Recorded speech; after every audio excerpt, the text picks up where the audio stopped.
Lovely flowers. The king arrived and looked at the plants. Children gathered in the courtyard of the palace with flowery pots. Red, blue, yellow, the courtyard had turned into a bouquet. The king looked at the children. Their faces were shining with hope. Ah, the king sighed. He was not at all happy.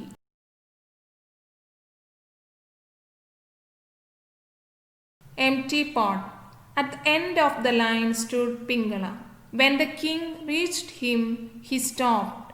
Why did you come with an empty pot, my child? Did your seed not grow into a plant?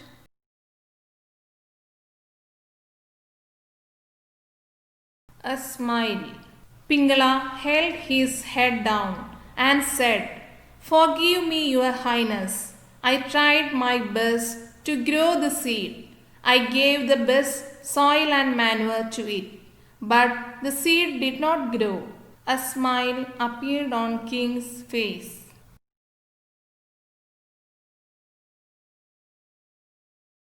The prince. He hugged Pingala and announced, "Here is the crown prince.